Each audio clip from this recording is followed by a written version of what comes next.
Medicine में अपन पढ़ रहे थे प्रोटोजोआ जनित रोग।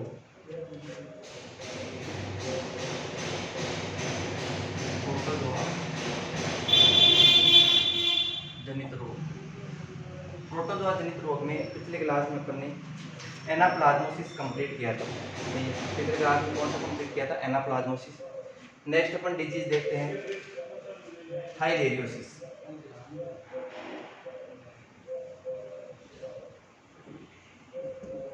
थाइलेरियोसिस, थाइलेरिया प्रोटोजोआ के द्वारा होने वाला डिजीज क्या कहलाता है? थाइलेरियोसिस। इसकी अलग अलग स्पीसीज हैं जो अलग अलग जीवों को संक्रमित करती है। इसके बारे में अपन देख लेते हैं। यह भी अपन कह सकते हैं एक प्रकार का ब्लड प्रोटोजोआ है। क्या है?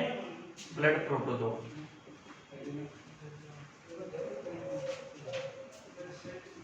ब्लड प्रोटोजोआ, ब्लड प्रोटोजोआ का मतलब होता है कि ब्लड को संक्रमित करने वाला या ब्लड में पाया जाने वाला प्रोटोजोआ क्या कहलाता है? Blood protozoa. जिसका मुख्य कार्य क्या होता है?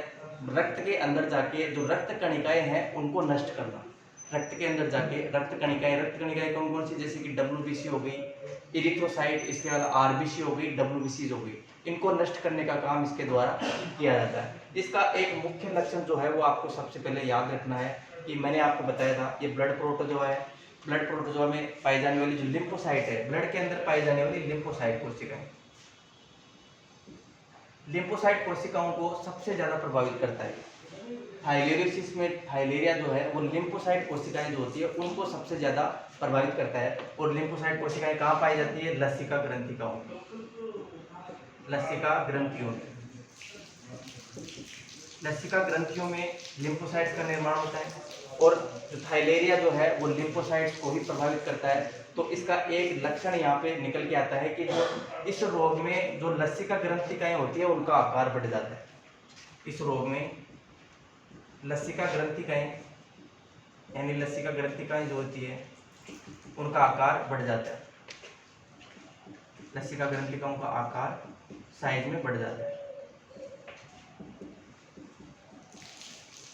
लसिका ग्रंथिकाओं का आकार बढ़ जाता है और इसी लक्षण के आधार पर इस रोग की पहचान की जाती है। जो टेंटेटिव डायग्नोसिस जो होता है वो इसी लक्षण के आधार पर किया जाता है, क्योंकि जो गर्दन में पाई जाने वाली लसिका ग्रंथिकाएं हैं, जो स्केपुलर, जिसको सब स्केपुलर लिम्फ नोड्स कहा जाता है, उसका आकार बढ़ जाता है। और इस रोग के होने पर, इस रोग के होने से आप जो लिम्फ नोड है, गर्दन में पाई जाने वाली जो लिम्फ नोड है जिसको सब स्केपुलर लिम्फ नोड कहा जाता है, उसका आकार आपको बढ़ा हुआ दिखाई देता है। आराम से गर्दन पे हाथ लगाने से जो लिम्फ नोड है वो बिल्कुल महसूस होती है, एक गांठ की तरह महसूस होती है। तो उसके आधार पर अपन पता लगा सकते हैं कि इसके अंदर जो डिजीज है वो कौन सा है? थाइलेरियोसिस। इसके उपनाम की अगर बात करें, इसको इस नाम से जाना जाता है। उपनाम की बात करें तो इसको East Coast fever, East Coast fever, East Coast fever एक नाम ये हो गया। दूसरा नाम है इसका रोडेंशियन टिक फीवर।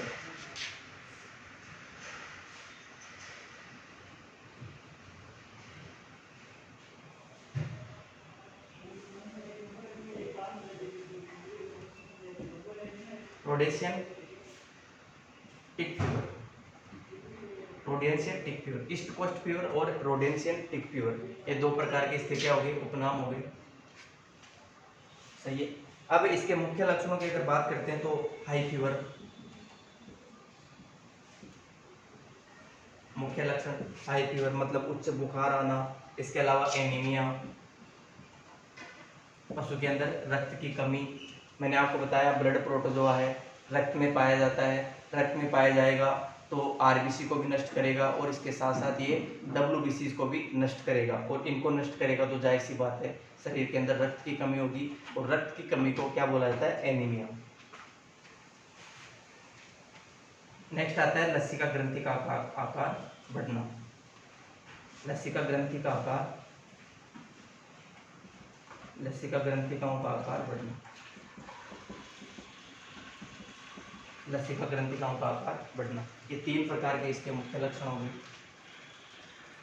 अब हम बात करते हैं इसके रोग कारक की, एटियोलॉजी।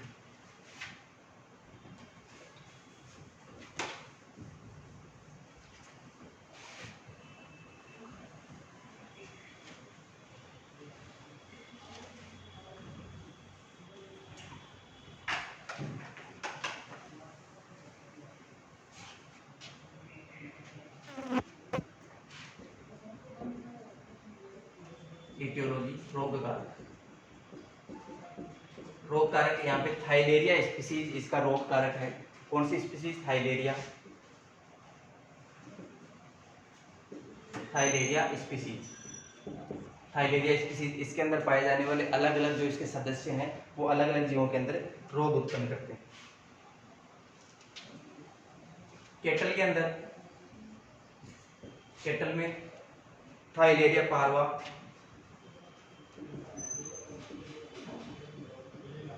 थाइलेरिया पारवा। इसके बाद में आता है थाइलेरिया एनुलाटा, थाइलेरिया एनुलाटा, थाइलेरिया एनुलाटा। ये दो प्रकार के थाइलेरिया हैं जो केटल के अंदर थाइलेरियोसिस उत्पन्न करते हैं। इसके द्वारा उत्पन्न होने वाला डिजीज कौन सा है? East Coast fever.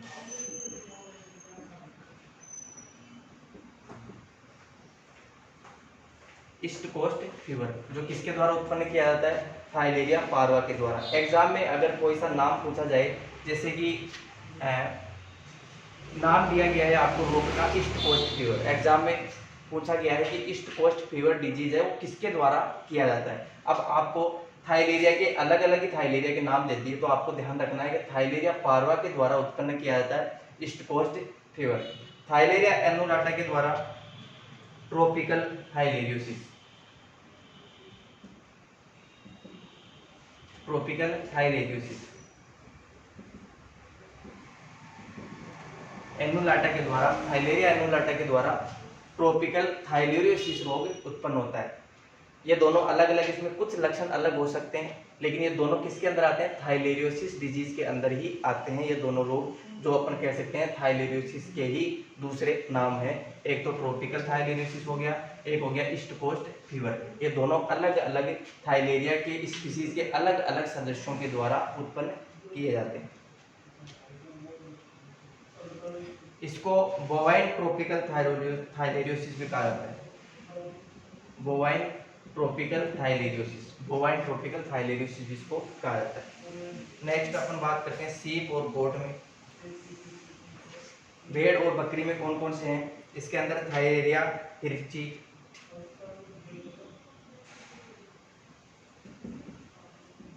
थाइलेरिया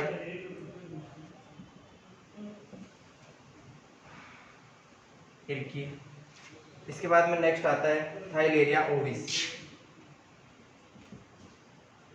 थाइलेरिया Ovis.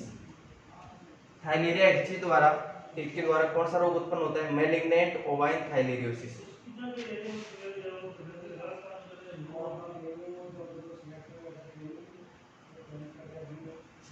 Malignant ovine theileriosis, malignant ovine theileriosis. Theileria ovis के द्वारा उत्पन्न किया जाता है बिनाइन ओवाइन थाइलेरियोसिस।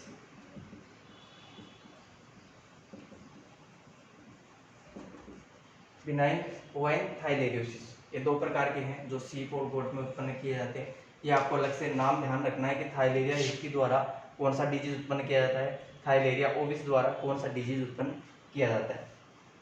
ये हो गए रोग कारक।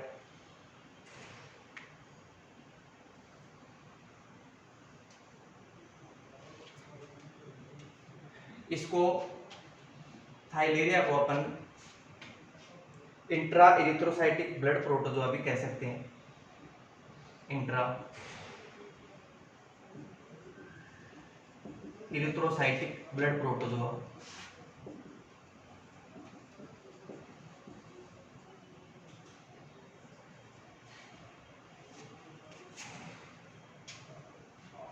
इंट्रा इरिथ्रोसाइटिक ब्लड प्रोटोजोआ, इसका क्या मतलब है? ब्लड प्रोटोजोआ मतलब ब्लड में पाया जाने वाला, और ब्लड के अंदर भी इरिथ्रोसाइटिक मतलब आरबीसी में पाया जाने वाला।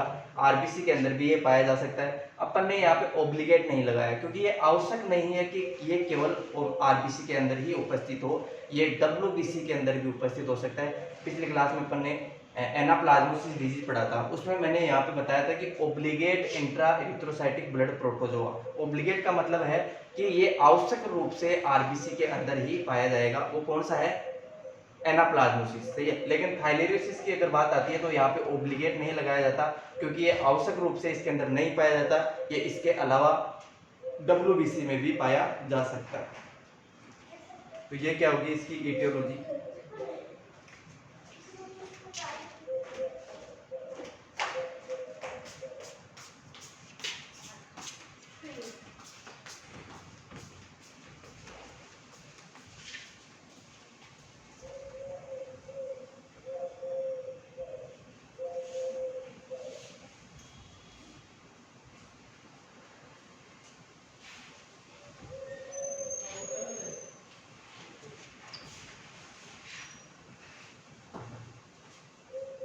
नेक्स्ट आता है इसकी एपिडेमियोलॉजी।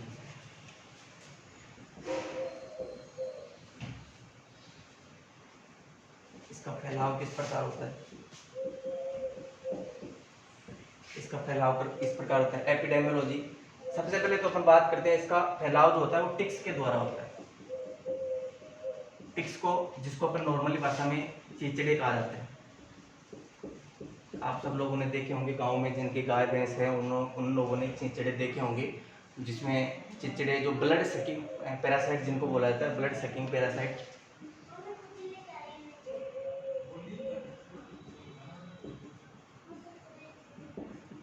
ब्लड सकिंग पैरासाइट जो ब्लड को चूसने का काम करते हैं, ब्लड पीने का काम करते हैं। जैसे कि आपने देखा होगा चिचड़े जो सीधे अपना पोषण किससे, जो होस्ट जो होता है कैटल, बफेलो, सीप, गोट, उनके ब्लड से अपना पोषण प्राप्त करते हैं, उनके द्वारा इस रोग का फैलाव होता है। जिसके अंदर दो प्रकार के टिक्स मुख्य रूप से फैलाए जाते हैं, जैसे कि रिफिसेफेलस स्पीसीज,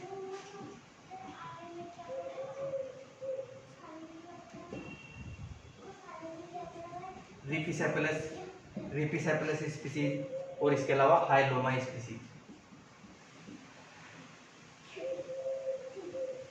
हाइलोमा स्पीसीज, ये दो प्रकार की स्पीसीज है टिक्स की, जो मुख्य रूप से थाइलेरियोसिस को एक पशु से दूसरे पशु में ट्रांसफर करने का काम करती है। इसकी जो लाइफ साइकिल होती है, किसकी? थाइलेरिया की जो लाइफ साइकिल होती है वो दो प्रकार से कह सकते हैं अपन। एक तो कैरियर के अंदर, एक होती है होस्ट के अंदर। होस्ट कौन है? होस्ट कैटल, बफेलो, सीप, गोट, ये क्या कहलाते हैं? होस्ट कहलाते हैं, जिसके अंदर कैटल, बफेलो, सीप और गोट, सही है। कैरियर कौन है यहाँ पे? टिक्स। टिक्स जो है वो किसका काम करते हैं? वो कैरियर का काम करते हैं। कैरियर का मतलब होता है इसको एक स्थान से या एक जीव से दूसरे जीव में ट्रांसफर करने का काम कौन करते हैं? कैरियर। जो क्या है यहाँ पे? टिक्स है। होस्ट जहाँ पे ये अपनी लाइफ साइकिल पूरी करता है, सही है, जहाँ पे कैटल, बफेलो, सीप, गोट इसके क्या है? होस्ट है। तो इसकी जो लाइफ साइकिल होती है वो दोनों के अंदर पाई जाती है। कैरियर के अंदर भी कुछ बदलाव होते हैं और बाकी होस्ट के अंदर भी इसमें कुछ बदलाव देखने को मिलते हैं।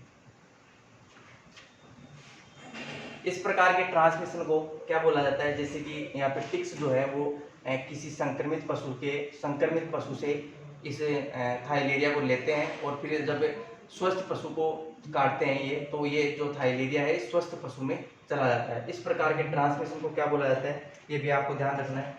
ट्रांससेडियल ट्रांसमिशन, इसको बोला जाता है ट्रांसस्टेडियल ट्रांसमिशन। ट्रांसस्टेडियल ट्रांसस्टेडियल ट्रांसमिशन इसको बोला जाता है। जैसा कि थाइलेरिया में मैंने आपको बताया कि संक्रमित पशु से इस थाइलेरिया को लेता है और उसके बाद में उसमें कुछ चेंजेस होते हैं इसकी लाइफ साइकिल में, और फिर ये स्वस्थ पशु को जब काटते हैं तो ये थाइलेरिया स्वस्थ पशु के अंदर चले जाएंगे। ऐसे ट्रांसमिशन को क्या बोला जाता है? ट्रांसस्टेडियल ट्रांसमिशन, सही है, ट्रांसस्टेडियल ट्रांसमिशन।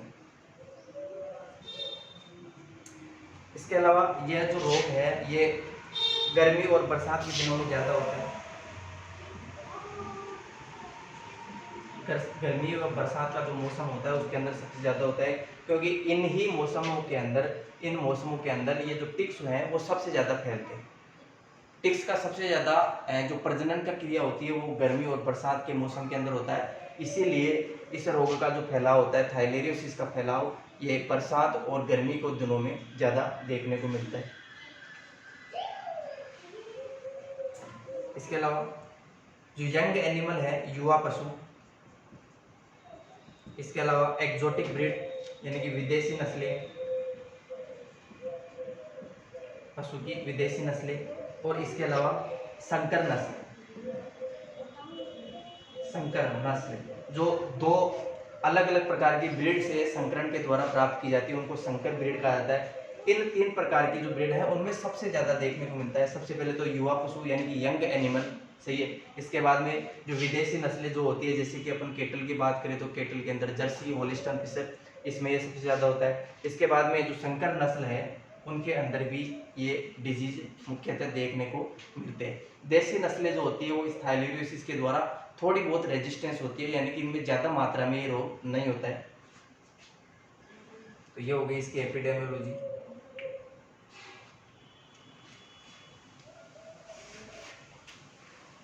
एपिडेमियोलॉजी मतलब 2 प्रकार के टिक्स जो हैं, जैसे कि रिफिसेफेलस स्पीसीज हो गया, हाइलोमा स्पीसीज हो गया।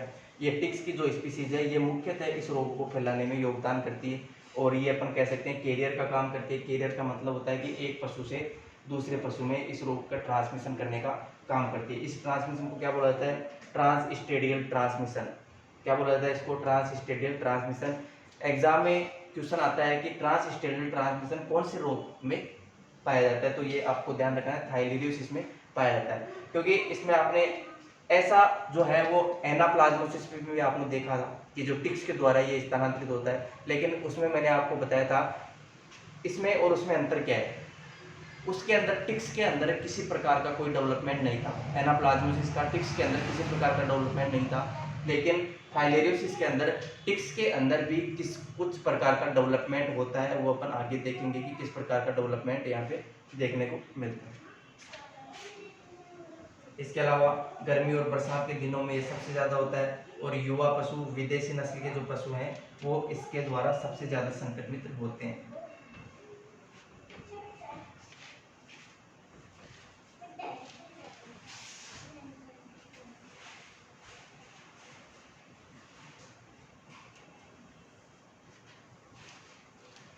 नेक्स्ट आता है इसके पैथोजेनेसिस।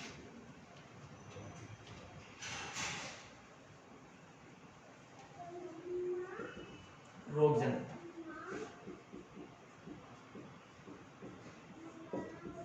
पैथोजेनेसिस शरीर में प्रवेश करने के बाद ये कौन कौन से किस प्रकार रोग उत्पन्न करते हैं। सबसे पहले तो यहाँ पे डेवलपमेंट किस प्रकार होता है वो देखो। सबसे पहले तो ये देख लो कि कौन सी अवस्था है इस थाइलेरियोसिस, जो थाइलेरिया जो प्रोटोजोआ है, इसकी स्पोरेटिक अवस्था किसके अंदर प्रवेश करती है। इसकी स्पोरेटिक अवस्था वो केटल बफेलो के अंदर प्रवेश करती है। कौन सी अवस्था? स्पोरेटिक अवस्था। तो अपन आगे देखेंगे क्या होती है। स्पोरोजोइड।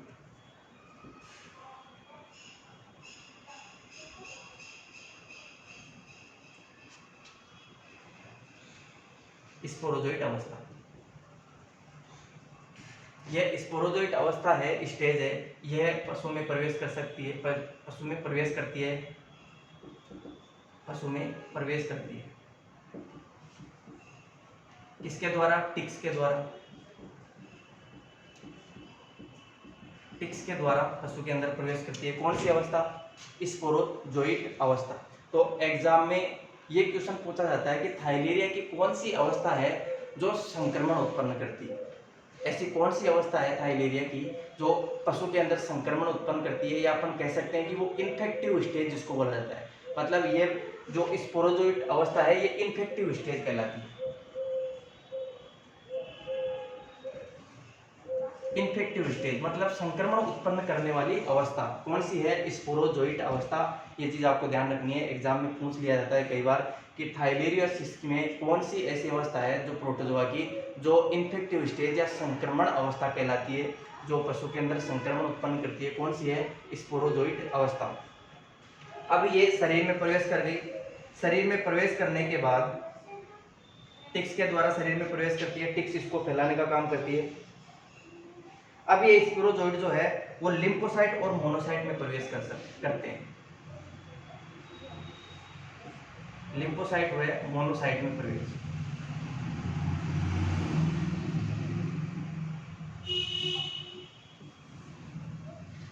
लिम्फोसाइट व मोनोसाइट में प्रवेश करते हैं, जो कि अपन ये कौन सी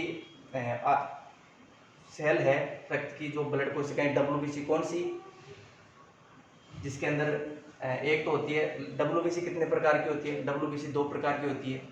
एक तो जिसमें कणिकाएं पाई जाती है, एक इसमें कणिकाएं नहीं पाई जाती, एग्रेनुलोसाइट और ग्रेनुलोसाइट। तो लिम्फोसाइट और मोनोसाइट जो है वो एग्रेनुलोसाइट WBC कहलाती है। कौन सी? Agranulocyte WBC। तो जब ये पशु के अंदर प्रवेश करती है स्पोरोजोइट अवस्था, तो पशु के अंदर प्रवेश करने के पश्चात ये लिम्फोसाइट और मोनोसाइट के अंदर प्रवेश कर जाती है। किसके अंदर? लिम्फोसाइट और मोनोसाइट के अंदर प्रवेश कर जाती है। फिर ये जो स्पोरोजोइट अवस्था है, ये स्पोरोजोइट अवस्था है, ये बाद में जाके साइजोन का निर्माण करती है। ये यहाँ पे जाके लिम्फोसाइट और मोनोसाइट के अंदर साइजोन का निर्माण हो सकती है।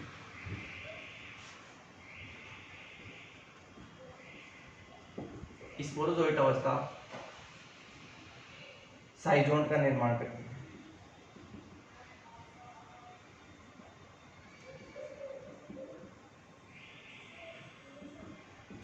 साइजोन का निर्माण करती है। ये अगली अवस्था आ गई। कौन सी? सबसे पहली अवस्था कौन सी थी? स्पोरोजोइट अवस्था। इसके बाद में साइजोंट अवस्था बनती है। किसके अंदर? लिम्फोसाइट और मोनोसाइट के अंदर ये जो स्पोरोजोइट है ये साइजोंट अवस्था का निर्माण करती है।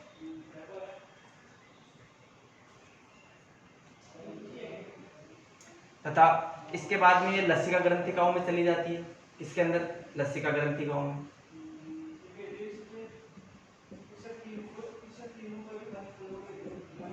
लसिका ग्रंथिका में प्रवेश। लसिका ग्रंथिकाओं में प्रवेश करने के पश्चात ये जो लिम्फोसाइट कोशिकाएं होती है वो लिम्फोब्लास्ट में बदल जाती है। लसिकाओं में प्रवेश कर गई। इसके बाद में ये जो लिम्फोसाइट कोशिकाएं हैं, ये लिम्फोसाइट ये किस में बदल जाती है? लिम्फोब्लास्ट में बदल जाती है। लिम्फोसाइट कोशिका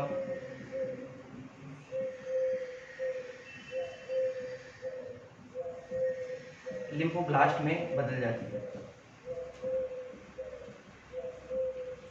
लिम्फोब्लास्ट के अंदर ये साइजोंट उपस्थित रहते हैं, यानी कि लिम्फोसाइट वो कोशिका है जिसके अंदर साइजोंट उपस्थित नहीं थे, लेकिन जैसे ही ये साइजोंट जो है वो लिम्फोसाइट कोशिका के अंदर बनते हैं, उसके बाद में ये लिम्फोसाइट कोशिका किसमें बदल जाती है? लिम्फोब्लास्ट कोशिका में बदल जाती है। किसमें बदल जाती है? लिम्फोब्लास्ट कोशिका में बदल जाती है। अब ये लिम्फोब्लास्ट कोशिकाएं निरंतर विभाजन करती है।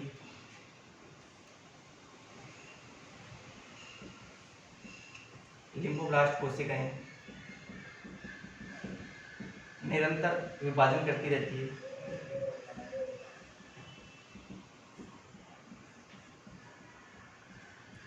निरंतर विभाजन करती रहती है और अपनी संख्या बढ़ाती है। इन साइजोंट को एक नाम से और बुलाया जाता है कोच ब्लू बॉडीज।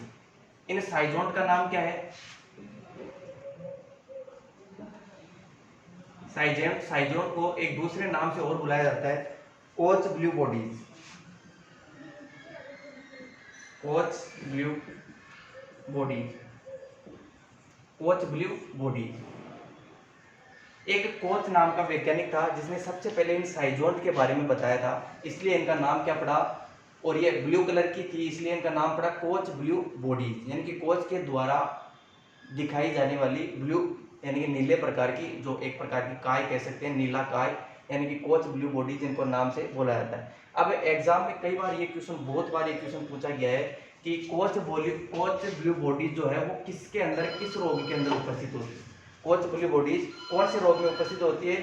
थायराइडियोसिस। ये आपको ध्यान रखना है। कोच ब्लू बॉडीज जो है वो थायराइडियोसिस के अंदर उपस्थित होती है। कोच ब्लू बॉडीज होती है वो थायराइडियोसिस के अंदर उपस्थित होती है। और जो साइजोंट होते हैं जो किसके बाद में बनते हैं? स्पोरोजोइट के बाद में साइजोंट का निर्माण होता है और उन साइजोंट को ही कोच ब्लू बॉडीज कहा जाता है। ये जो साइजोंट यहाँ पे आपको दिख रहे हैं इनको ही कोच ब्लू बॉडीज कहा जाता है। अब ये साइटोड जो है आगे जाके लिम्फोसाइट्स के अंदर प्रवेश करते हैं और लिम्फोसाइट्स के अंदर जाने के बाद ये लिम्फोसाइट को किस में बदल देते हैं, लिम्फोब्लास्ट में। किस में बदल देते हैं, लिम्फोसाइट को लिम्फोब्लास्ट में बदल देते हैं।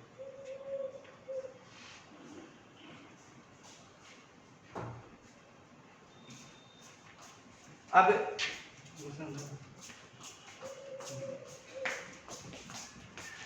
ये जो लिम्फोब्लास्ट कोशिकाएं हैं इनके अंदर साइजोन्ट उपस्थित था। अब ये साइजोन्ट जो है ये मीरोजोइट के अंदर उपस्थित रहता है।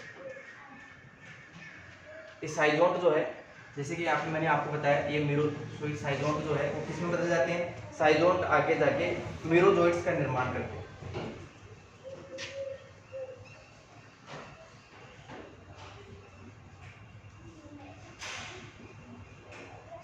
साइजोन्ट किस में बदल जाते हैं, मीरोजोइट,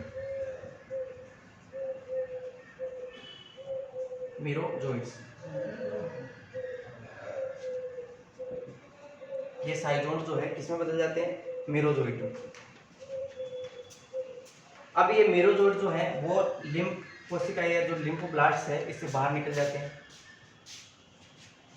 मीरोजोइट लिम्फोब्लास्ट से बाहर निकल जाते हैं।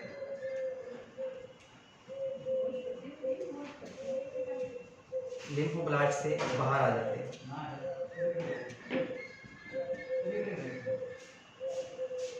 ये मीरोजोइट्स जो है वो लिम्फोब्लास्ट से बाहर आ जाते हैं और लिम्फोब्लास्ट से बाहर आने के बाद मीरोजोइट्स का निर्माण करते हैं, यानी कि दो प्रकार के मीरोजोइट्स का निर्माण करते हैं।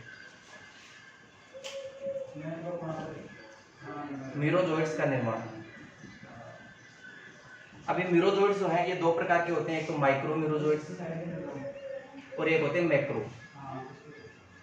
जैसे कि मेल और फीमेल होता है उसी प्रकार ये मीरोजोइट्स जो होते हैं माइक्रो और मैक्रो के नाम से जाने जाते हैं। सही है, ये दो प्रकार के हो गए, माइक्रो और मैक्रो। अब ये माइक्रो मैक्रो मीरोजोइट्स जो है ये किसके अंदर जाते हैं, ये जाते हैं मच्छर के अंदर, ये सॉरी टिक्स के अंदर। टिक्स के अंदर जाते हैं और टिक्स के अंदर जाने के बाद ये किसका निर्माण करते हैं, टिक्स के अंदर जाने के बाद ये निर्माण करते हैं जाइगोट का। टिक्स के अंदर जाके किसका निर्माण करते हैं, जाइगोट का निर्माण करते हैं।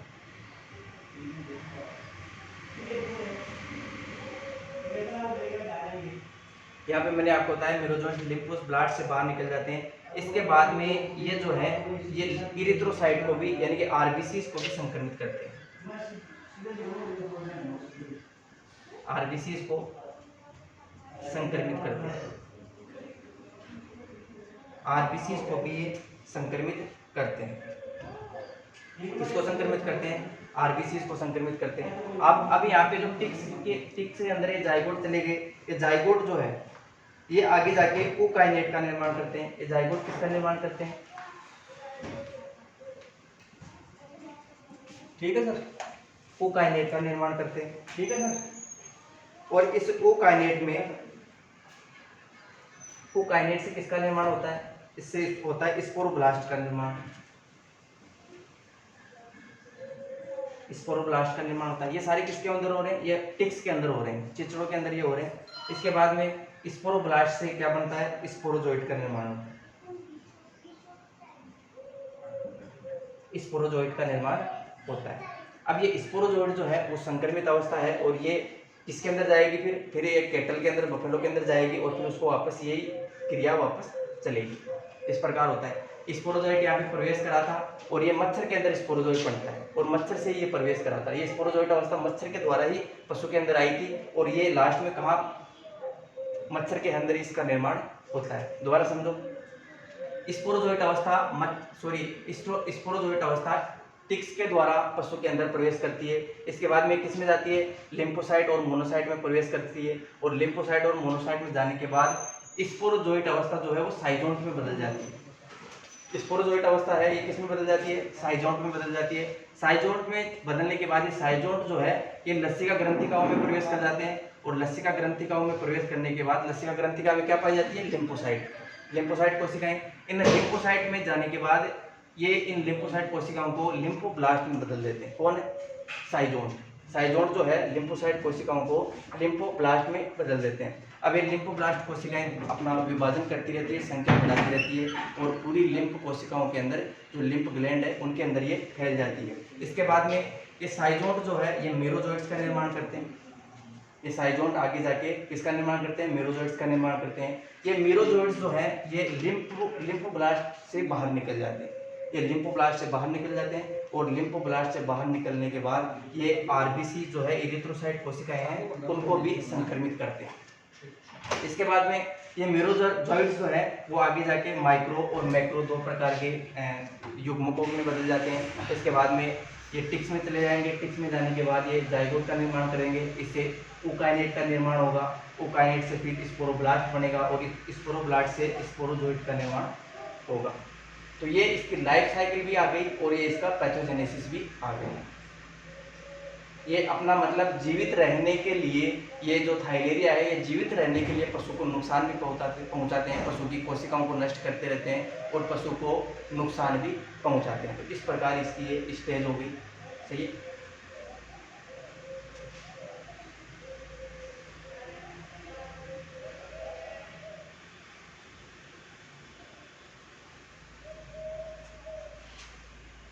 इसको आप नोट भी कर सकते हो। इसके अंदर बुक में ऐसा नहीं दिया हुआ है, आपको अच्छे से समझ में आ जाएगा। एक बार ये नोट कर लो।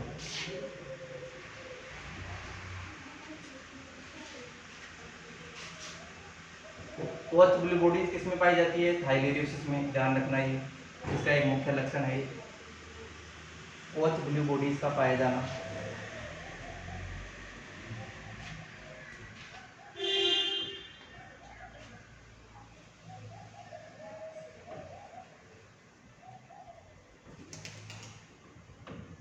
एक बार इनकी जो लाइफ साइकिल है वो अपन देख लेते हैं। सबसे पहले स्पोरोजोइट,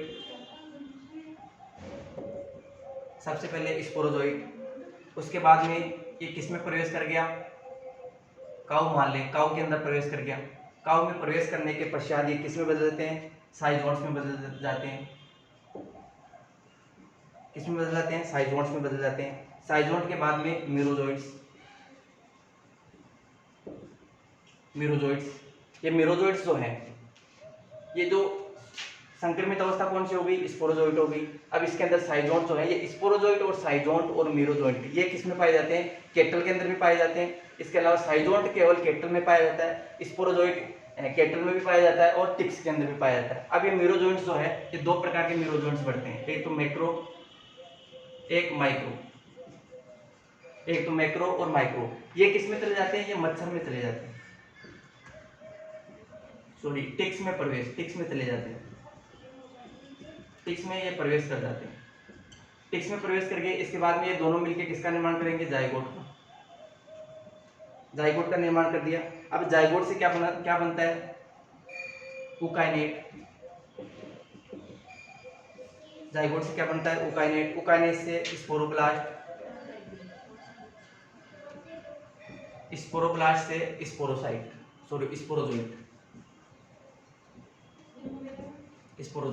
ये इसकी अवस्थाएं होती है। तो ये किसके अंदर पाई जाती है? ये टिक्स के अंदर भी पाई जाती है। टिक्स से काऊ के अंदर प्रवेश करती है। सही है। इसके बाद में ये किस में पाई जाती है? काऊ के अंदर पाई जाती है। ये टिक्स व काऊ दोनों के अंदर पाई जाती है। काऊ व टिक्स के अंदर दोनों में पाई जाती है। फिर जाइगोट जो है वो टिक्स के अंदर बनता है। ये भी टिक्स के अंदर और फिर ये टिक्स के अंदर क्या बनते हैं? ये स्पोरोजोइट बनते हैं जो टिक्स और काऊ में दोनों में पाए जाते हैं। टिक्स व काऊ। सही है। ये समझ में आ गया। इस प्रकार की ये लाइफ साइकिल किसकी होती है? थाइलेरियोसिस की होती है। और इसके अंदर ये जो साइजोन्ट जो होते हैं जिसमें ये स्पोरोजोइट, साइजोन्ट और मेरोजोइट ये तीन प्रकार की अवस्थाएं हैं जो कैटल, बफेलो, शीप, गोट को नुकसान पहुंचाती है। उनकी लिम्फोसाइट को नष्ट करती है, उनकी आरबीसीज को नष्ट करती है। सही है। उनकी लसिका ग्रंथिकाओं को भी नष्ट धीरे धीरे उनका आकार बढ़ाने लगती है। तो ये तीन प्रकार की अवस्थाएं हैं जो पशु के अंदर संक्रमण उत्पन्न करती है। बाकी यहाँ पे जाइगोट, ऊकाइनेट, स्पोरोब्लास्ट ये तीन प्रकार की अवस्थाएं जो है ये टिक्स के अंदर पाई जाती है और टिक्स को नुकसान पहुंचाती है। टिक्स को नुकसान पहुंचाए अपने क्या फर्क पड़ता है? अपने तो काऊ को नुकसान नहीं पहुंचना चाहिए बस। सही है। इस प्रकार की इसकी लाइफ साइकिल होती है। ये हो गया इसका पैथोजेनेसिस। बाकी अपन नेक्स्ट क्लास में क्लिनिकल साइन